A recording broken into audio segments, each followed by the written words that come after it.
Kowe ngerti Bagong apa ora? Padhe ngelohi Bagong kok. Koko Prabu Baladewa kula aturi sare, kula aturi nyiram mawi tirtaning Banyuwangi. Modar. Menawi Koko Prabu lajeng tumuli ngligo Kyai Nenggala, menika mboten prayogi kedadosanipun. Kowe ngerti Bagong apa ora? Sapa Pakde? Kowe ngerti Bagong apa ora? Pakde ngelohi Bagong kok. Pakde Mandura mlayu-mlayu nang ngopo, Pakde? Nek pancen Pakde duwe kerepetan kondo karo Antasena, aku sing bakal nglampahi, Pakde. Anak kula nang Antasena. Aku anakmu nang Pakde.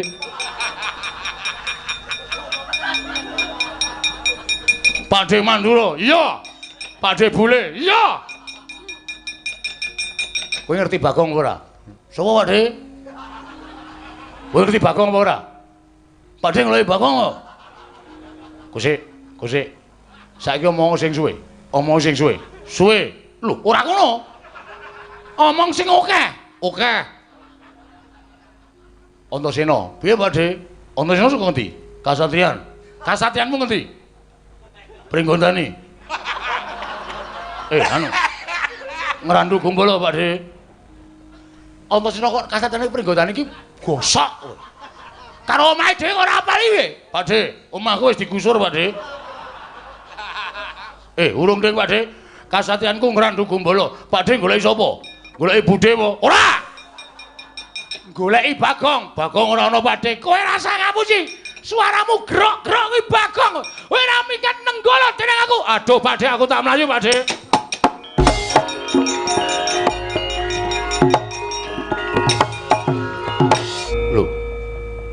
Lho iki ora pangling Yai Ndrawati. Koko Prabu. Kula aturi sare sawetawis.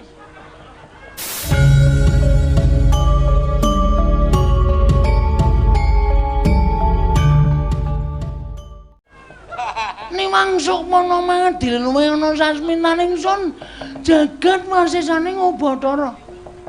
Koko Prabu. Koko Prabu Baladewa kula aturi sare, kula aturi nyiram mawi tirtaning Banyuwangi. Modar.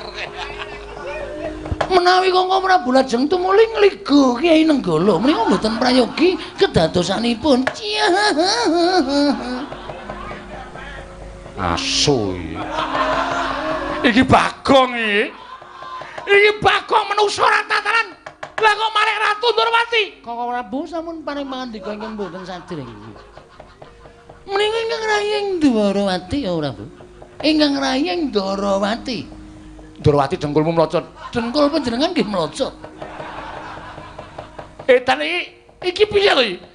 Iki karepe piye? Koko Prabu, menawi panjenengan ngginakaken senjata cakra, kula ugi mboten badhe wang-wang.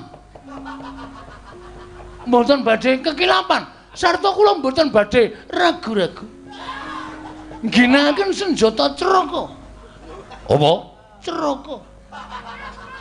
Cakra. Nah, kados pangandika panjenengan. Sameneika Kyai Nenggala dipun karo senjata cakra. Kowe tatamani Nenggala mesti mati. Mboten saged, kula mundi Sekar Kembang Setaman. Cangkeme kowe klira-kliru ngono kok. Sekar Wijaya Kesuma menika dados panguripane wong sak bumi. Sinten ingkang sampun pejah menika dipun ungkuli Sekar Wijaya Kesuma menika sabet gesang malih. Ingkang sampun pejah dipun ungkuli Wijaya Kesuma saged gesang malih. Mila Wijaya Kesuma menika dipun suwun supados kinarya obat kuat. Koko Prabu. Koko Prabu. Nek panjenengan mboten atus monggo dipun putraken blek gelandang Nenggala legane ati wae. Kowe lha ora kenyono-nyono lah kok malah nampa penantanging Begawan Durna.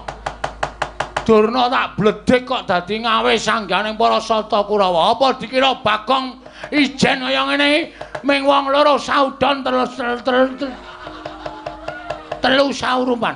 Ora bakal wedi karo Kurawa. Sapa sing ketok?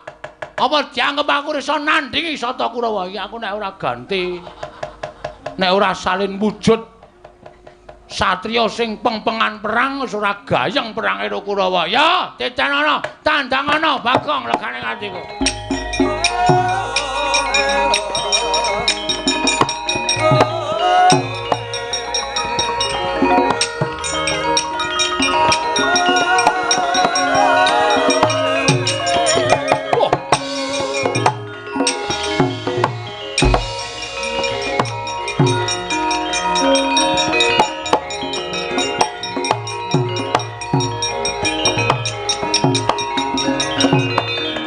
Bapak keperanggul mungguing ayuda kepapak bawat nyobentar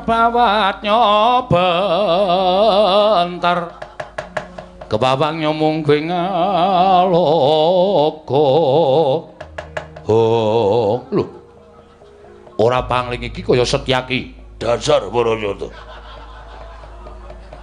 Satringgar Barujiranten Setyaki kowe lah dalah lah kok kowe neng kene Kurawa dampyak-dampyak barisane kaya arep upacara dina Senin. Sedyane apa? Goleki menyang endi Bagong? Bagong iki ponokawanku. Yen cilik kowe wani gendhak sikara karo Bagong. Gedene wani nyilakani Bagong Setyawan. Setyaki sing ora trima. Wani karo Kartomarma sing tawedene apa? Ora minggat tebak daramu kene margane patimu leno pangendamu hilang dompetmu Kartomarma.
Dan Gatotkaca dasar Kebarayata mati mati oh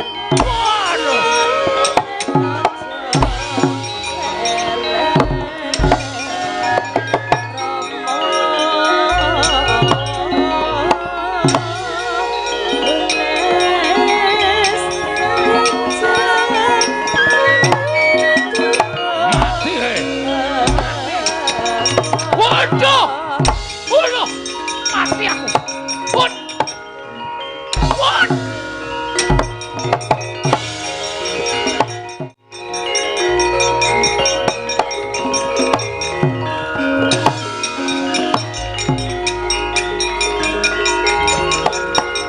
minggir.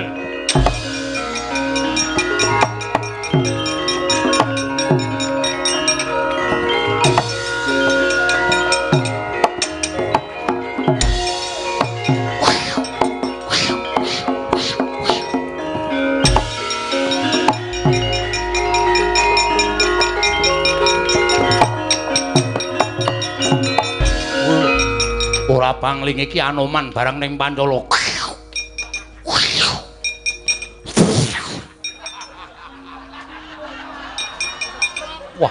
Anoman mere kok idune nganti muncrat-muncrat. Edian nguyuh barang. Endi Bagong? Kena kowe? Ketemu karo Bagong yen iso nglangkahi. Kuandane Sariman. Sariman aku Anoman mati dening aku pangkau tak ayone. Wah! Oh! Waduh, mati aku. Wah, iya. Wah! Oh! Syah!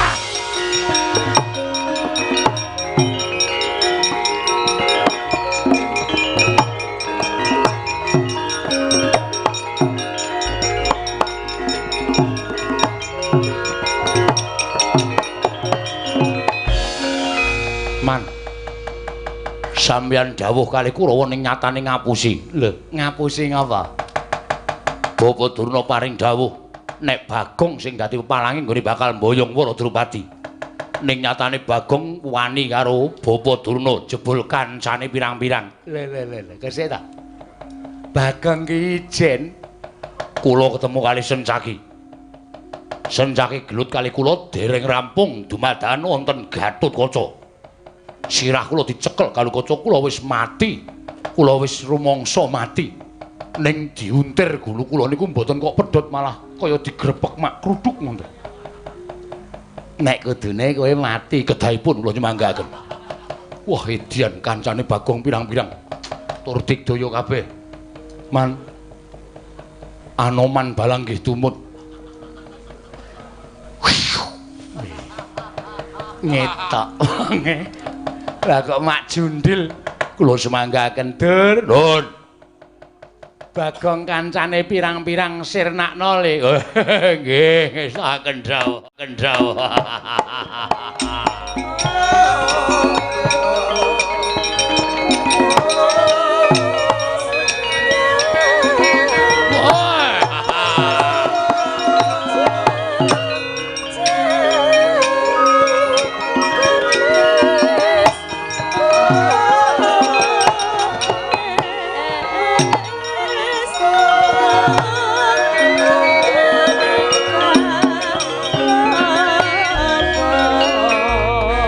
Dursasana barang kok maju iki.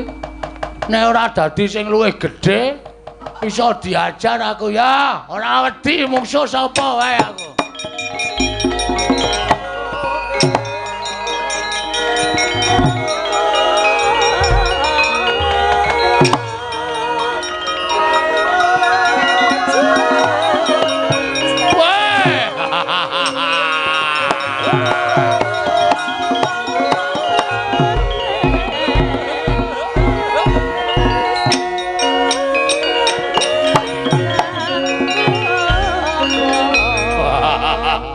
Wiwit kapan kowe joget Werkudara? Wah, sapa ngerti gubuk asmara. Aku seneng joget. Wah, edan. Wah, Werkudara iki. Wah.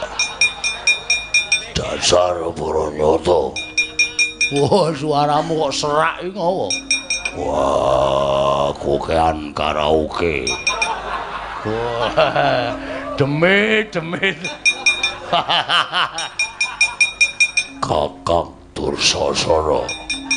Werkudara winti Bagong? Bagong iki padha kawanku. Sapa ya arep gedasi karo Bagong? Aku sing ora trima. Wah, omonganmu kaya wong mendem ngono. Iya, Ngek. Satriya kok iya, Ngek. Mati ning aku. Wah, idak mati kowe.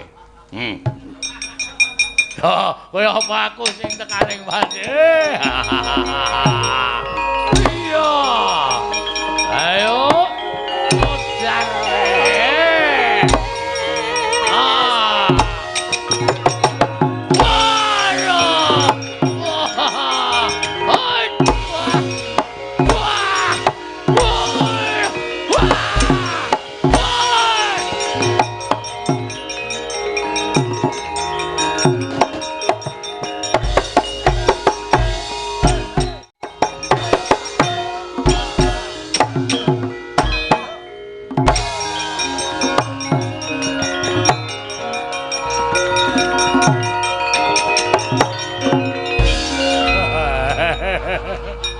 Isin man kula.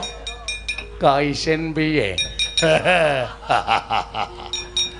Kula maju rek kae goleki Gatotkaca Sancaki ketemu kali Werkudara. Lha kok sih ta? Werkudara barang rene iki ngapa?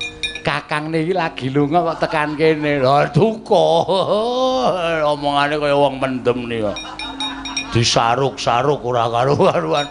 Kula ditendangi, kula semanggaken. Mati kula. Ora mundur mawon isin. Kakang Penemban Durna. Pripun Demate? Bagong mboten isa disingkirke. Kula aturi majeng wonten ing pabalan. Tuh, Bagong. Ora minggat sing arep aku tiban cudha maneh mbok dadi muparat kowe.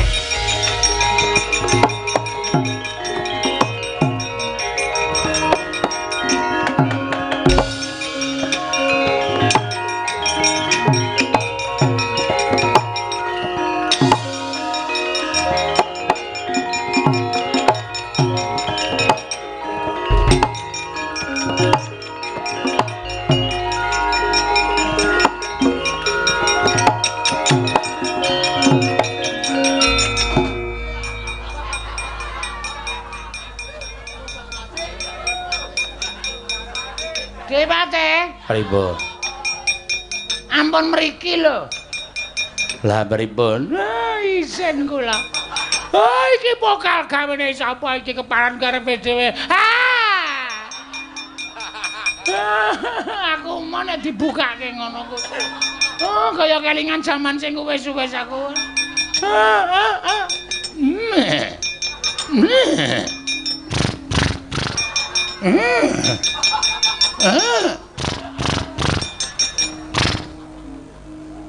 Kok le jembing.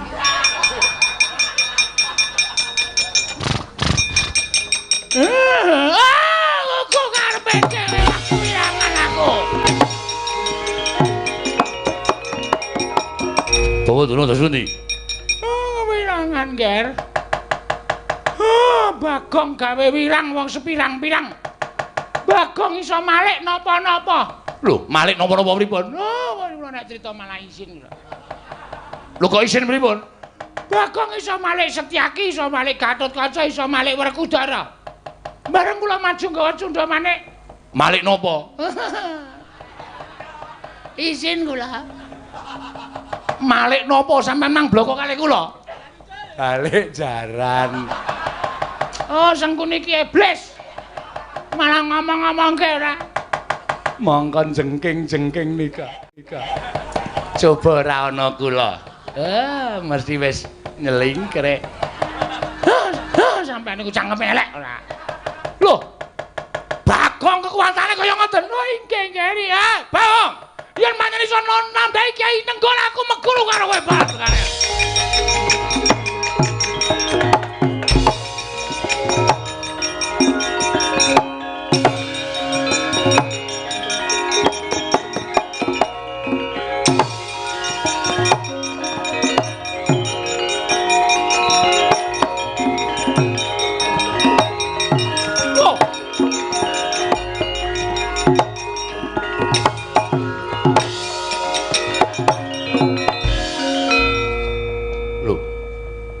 Lho iki ora bangling Yai Ndrawati. Kanggo Prabu. Kula aturi sareng sawetawis. Nimang sukmana mangadil luwih ana sasminaning sun jagat masesane Ngabathara. Kanggo Prabu. Kanggo Prabu Baladewa kula aturi sareng. Kula aturi nyiram mawi tirtaning Banyuwangi. Modar. Menawi Kanggo Prabu lajeng tumuli ngligo Kyai Nenggala menika mboten prayogi kedadosanipun. Asu iki Bagong iki. Iki Bagong menungso ra tataran. Lah kok malih Ratu Ndrawati. Kanggo Prabu sampun paring pangandika ingkang mboten sadèrèng. Menika ingkang rayeng Ndrawati ya Prabu. Ingkang rayeng Ndrawati. Ndrawati dengkulmu mlocot. Dengkul panjenengan nggih mlocot.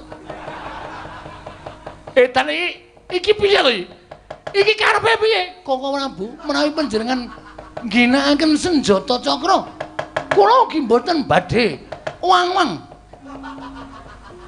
Mboten badhe kekilapan, sarta kula mboten badhe ragu-ragu. Ngginakaken senjata Ceraka. Apa? Ceraka. Cakra. Nah, kados pangandika panjenengan. Sameneika Kyai Nenggala dipun du karo senjata cakra. Kowe tak tamani Nenggala mesti mati. Mboten saged kula mundi Sekar Kembang Setaman. Cangkeme wae klera-kleru ngono kok. Sekar Wijaya Kesema menika dados panguripane wong sak bumi. Sinten ingkang sampun pejah menika dipun ungkuli Sekar Wijaya Kesema menika sabet gesang malih. Ingkang sampun pejah dipun ungkuli Wijaya Kesema saged gesang malih. Mila Wijaya Kesema menika dipun suwun supados kinarya obat kuat. Koko Prabu. Koko Prabu. Nek panjenengan mboten atus monggo dipun puthaken iblis gelandang Nenggala legane ati wae.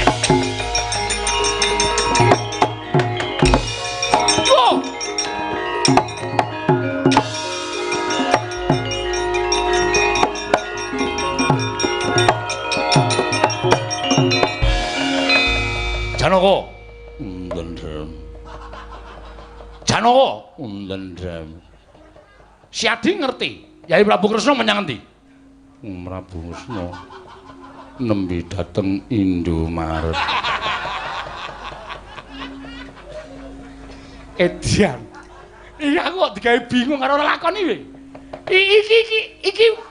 Iki dudu Janaka iki. Iki dudu Janaka ayo ngaku ae. Koko Prabu. Koko Prabu.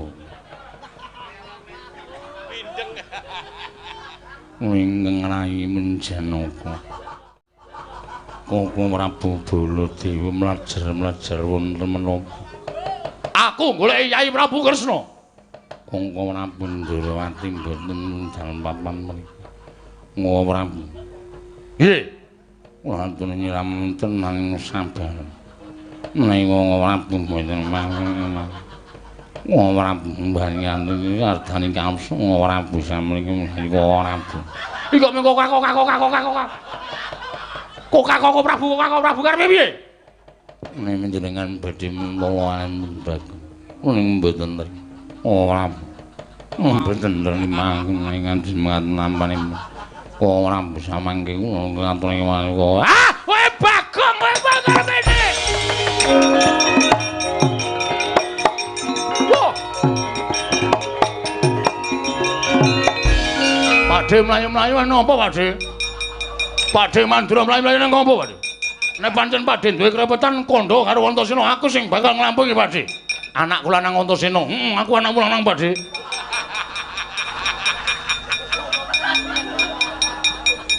Pakde Mandura, iya. Pakde Bule, iya. Kowe ngerti Bagong ora? Sapa Pakde? Kowe ngerti Bagong apa ora? Pakde ngelohi Bagong kok. Kusik. Saiki omong sing suwe. Omong sing suwe. Suwe. Lho, ora ngono.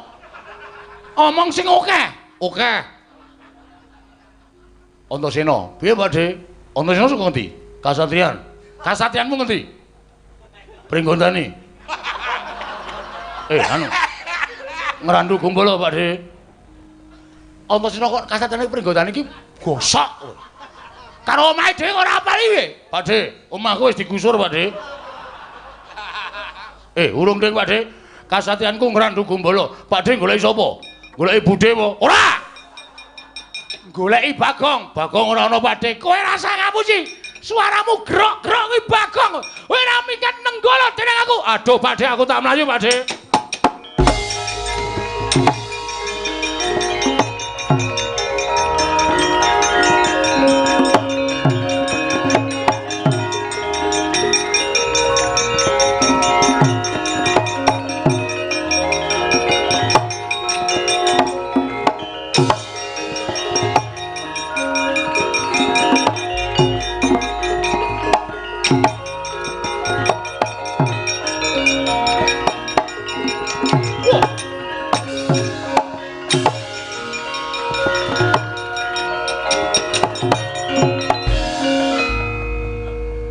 Anak Prabu. Kula suwun kanthi sanget kula aturi nyiramawi tirtaning kesabaran. Sedaya perkawis menika mboten badhe paripurna menawi namung kinarya gejegan Anak Prabu tiyang agung. Paman Prabu Pancala kula nyuwun pangapunten ing sakalangkung kathah mboten dados menapa nggih. Namung kula kanthi sanget kula suwun kula sampun panggihan kan anak kula pun Waradrupadi. Paman wonten dawuh. Kados menika wartosipun. Yai Waradrupadi sagang ladosi bapa Panembantuna menapa mboten? Kula sampun nanting dhateng anak kula pun Waratriyandi, Ehang Waradrupadi. Supados badhe ngladosi kalian kadang kula tunggal guru duk nalika wonten SD Negeri Impres.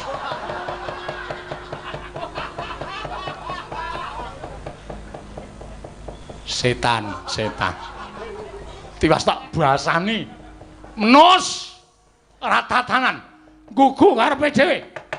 Menungso kranjingan. Wah, lah kok kowe iki ngobrak-obrak karo asmaning Paman Prabu Pancala. Malih ora kowe? Kowe malih apa ora?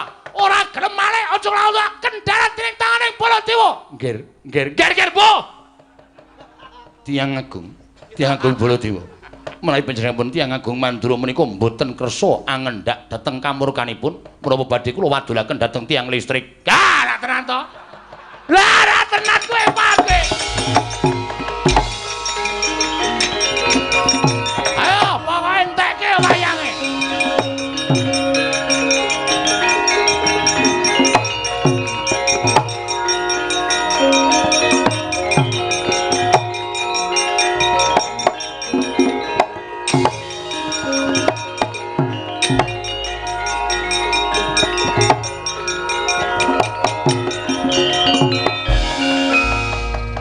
Wis kentekan wayangan tian.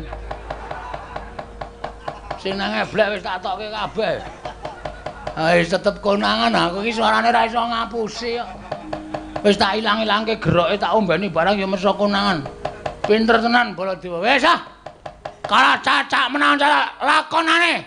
Nek sinuwun mandhar mateni aku ben dipateni. Candak kowe aja mlayu, Bang. Wah, dalah.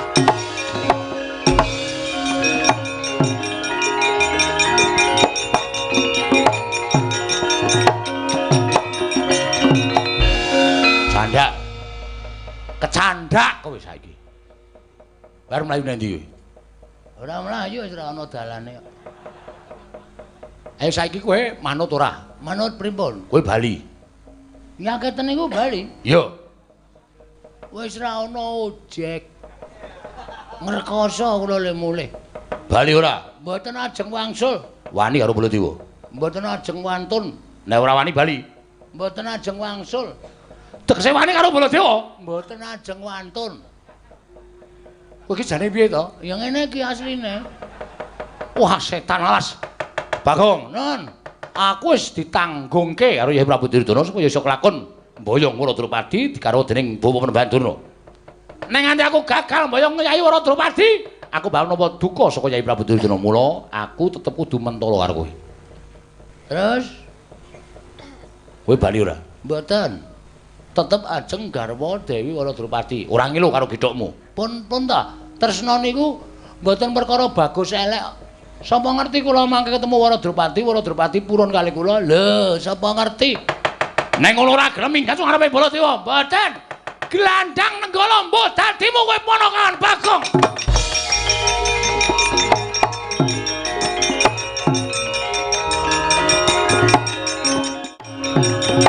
Wah, ata.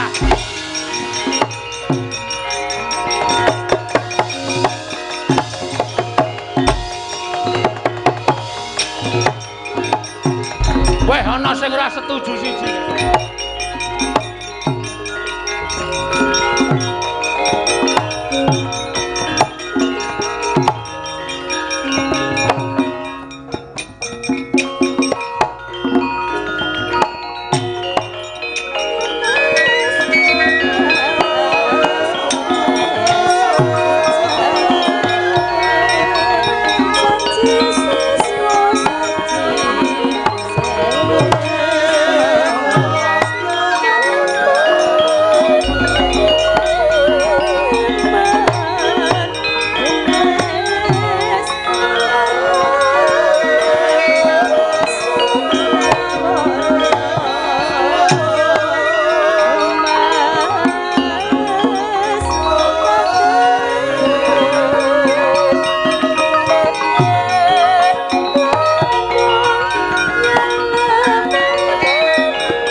rembek marwa sing sang katriku mulung.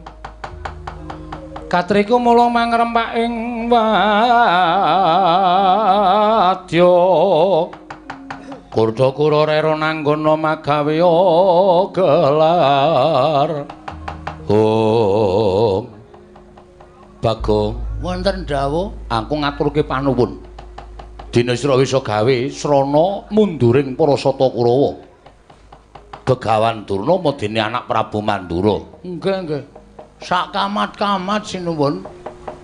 Gandeng sayembara ingkang sekawit nalindring Pancala. Melu mirengake marang upataning Begawan Durna. Nyatane sira Bagong ingkang bisa ngundurake Kurawa lan iso menang lawan Begawan Durna. Nggih.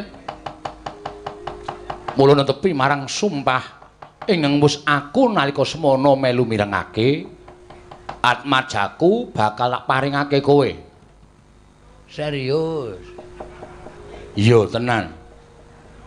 Ya nek rika kurun, nek mboten purun mula Drupadi bakal tak timbali ana ing kene supaya adu arep karo kowe ponakan Bagong. Aduh. Ora nggo jungkat cilik. Arep jungkatan sik. Wis ora sandadak kowe macak. Anane kaya ngono yen Drupadi nampa ya ben ditampa. Yen ora kaya aja gelo. Nune nggih ngestakaken dawuh. Terus semeno wonten maring dawuh Rama. Mbak Yumu aturana tindak mrene. Oh nggih ngestakaken dawuh. Monggo Kakang Mbok. Timbali Kanjeng Rama. Iya terus jumena.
Wanodya Yutama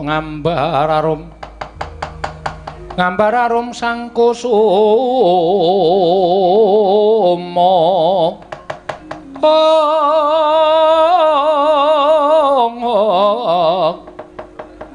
gembrang-gembrang yen ngandika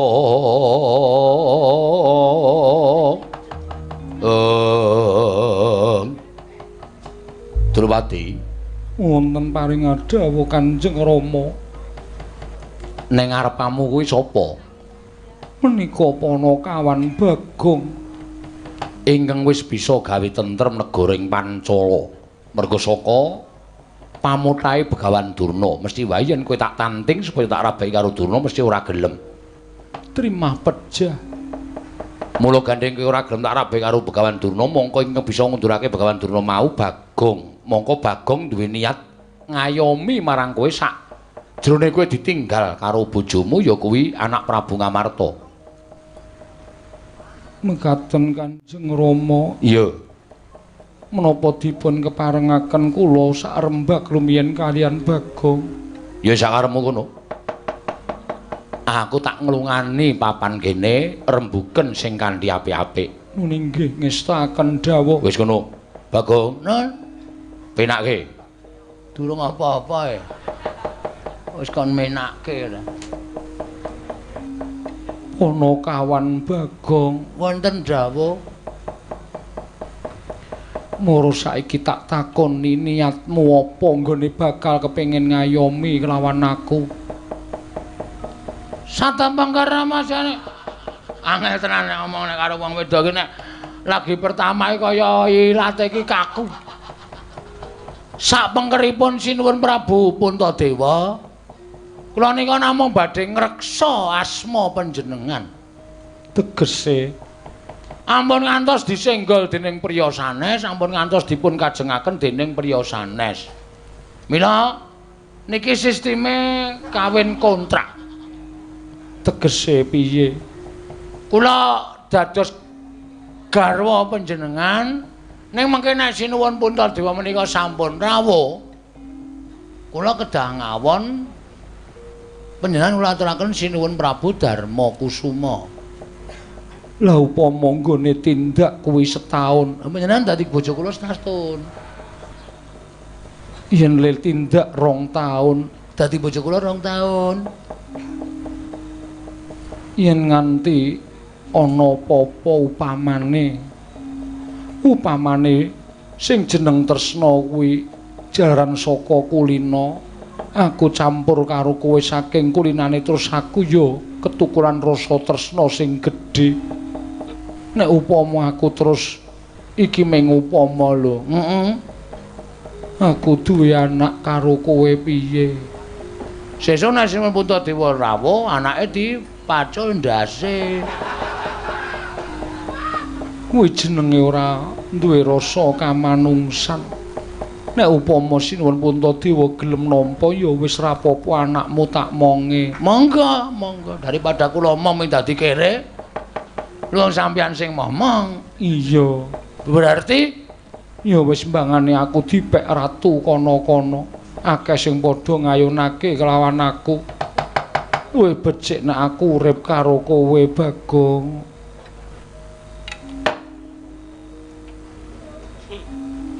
Puspawarna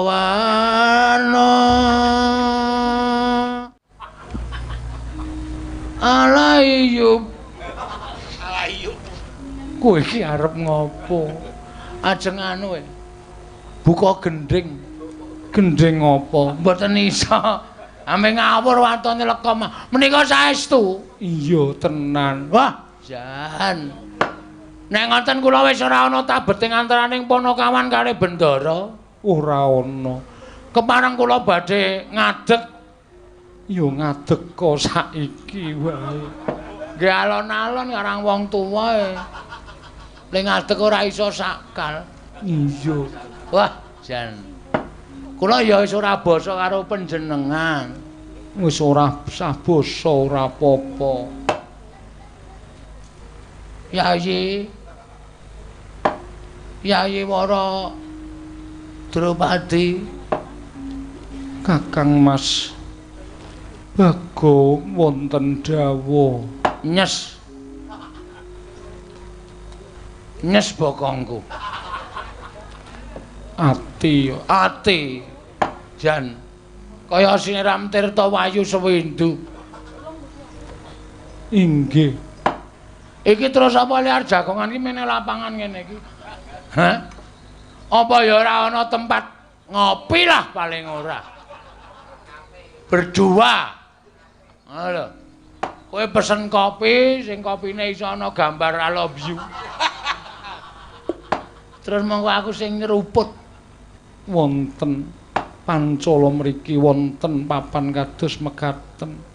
Naminipun Pan Cafe. Ben saya awur-awuran wisan iki. Nah ngono ayo mlebu jroning Taman Sari wae ya. Inggih ngestaken dawuh. Engko aku lungguh kowe nang jejerku. Gandeng aku sarep rabi karo kowe. Berarti kan abdi-abdiku kae ya ngladeni karo aku. Mestinipun mekaten. Nah, alhamdulillah. Iso apa-apa iki. Biasane ning omah mung dikongkon bojoku. Bojoku saploke ra iso mlaku kae. Nek akon sak penake dhewe mung nutuki cangkir tek. Minta minum. Teng, minta makan. Aku padake baby panggang. Baby sister. Inggih monggo rat Kamas. Aja Raden. Kamas wae. Inggih kula dherekaken manjing wonten ing Taman Sari. Yo. Mangkat yo. Inggih monggo kula dherekaken. Yo ayo yoan. Inggih. Monggo. Mlaku bareng ya? Inggih. Aku gandeng. Gandeng yo kena, ngrangkul yo kena. Lah yo ora. Aku mau nek ngrangkul. Aku nek ngrangkul kene iki tanganku turah. Nritik terusan. Nyok ngeceki apa-apa. Nggih. Ya mlaku bareng wae yo. Monggo kula dherekaken Raden. Raden meneh.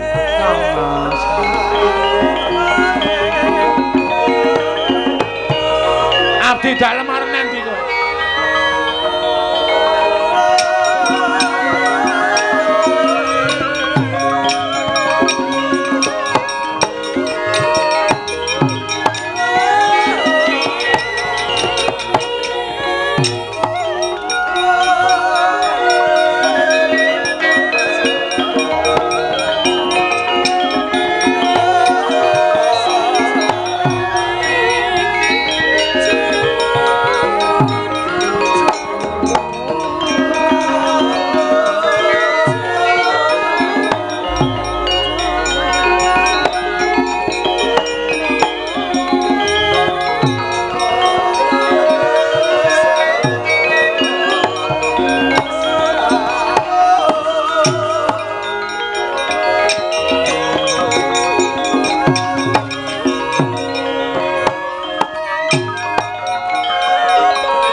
Usa uyun ayung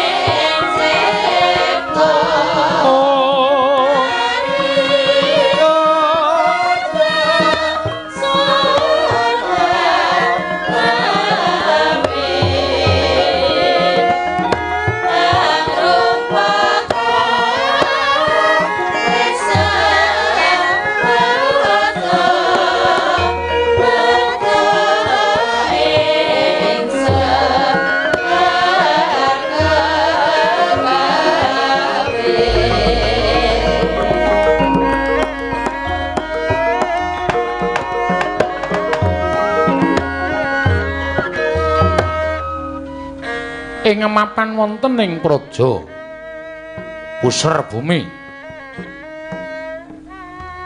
wonten Alindra Mudha gagah pideksa branyak pasmane ingkang jejuluk Nata Prabu Kalimantara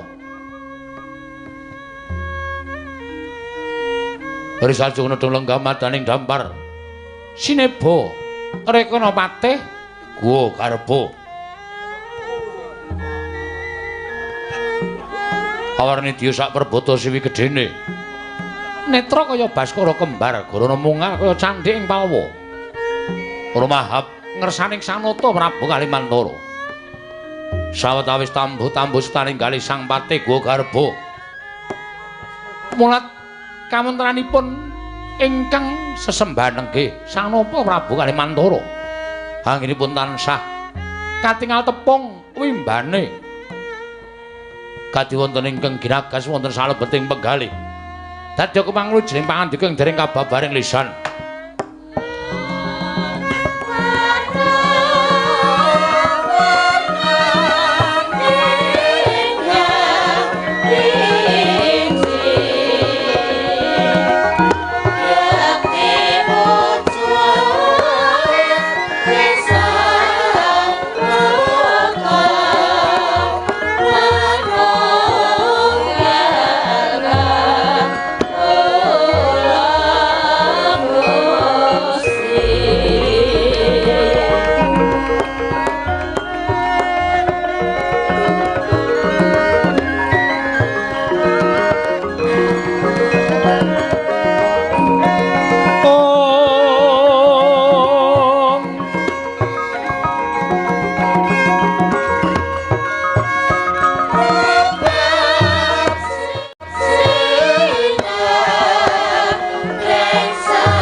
Sinongwati jagat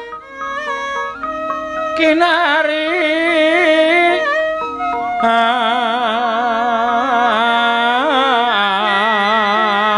among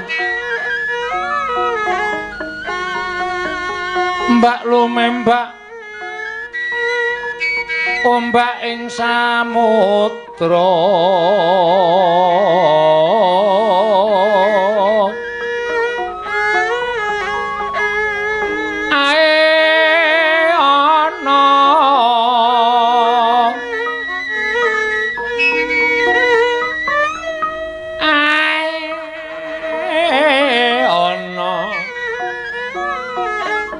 bali lumut tambra kanggon aita denceng dencengan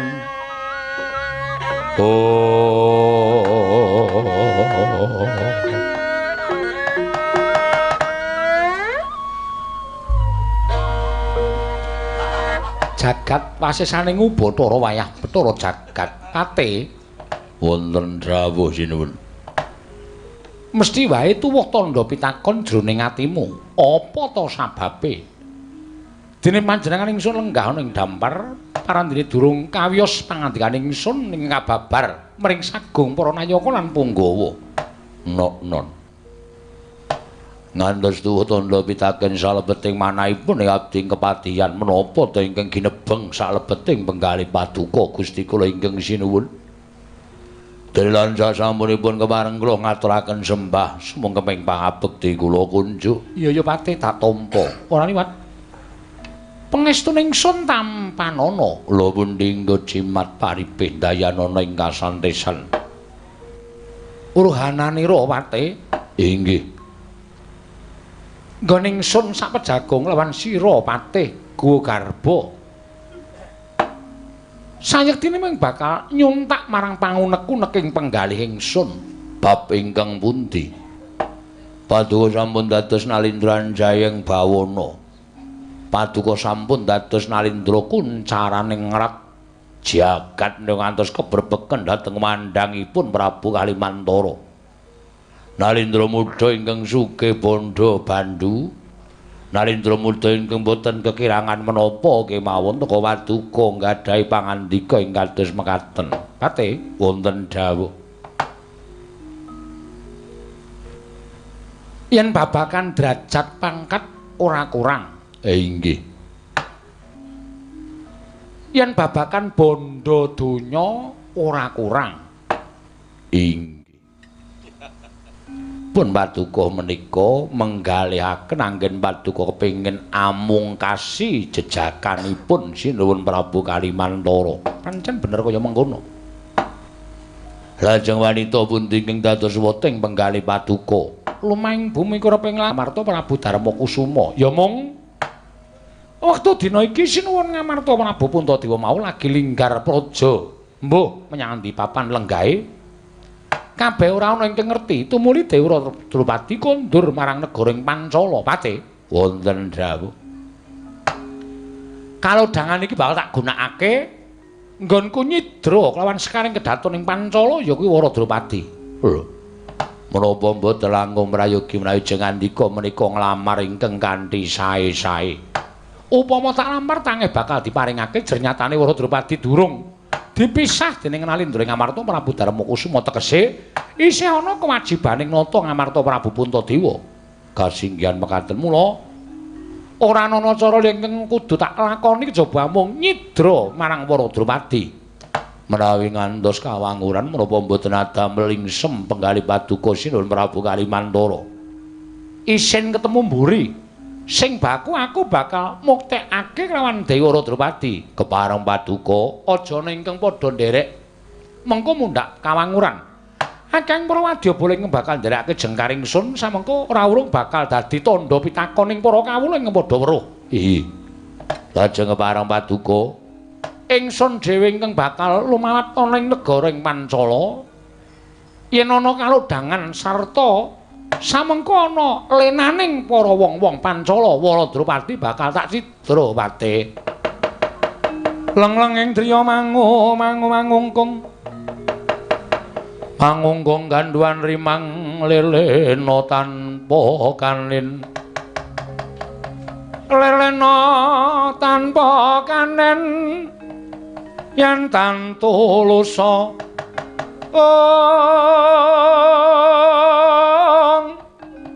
amangku sang Dyatama Nalindra Muda Nalindra Muda wuwuse angrerepa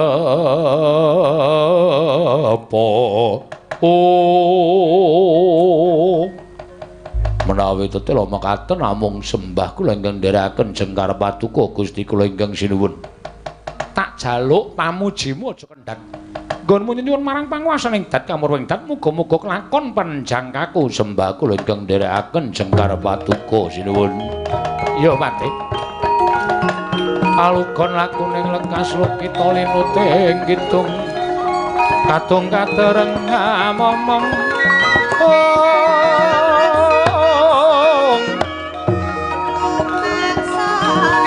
mangun manah rahayu yana tanah kolong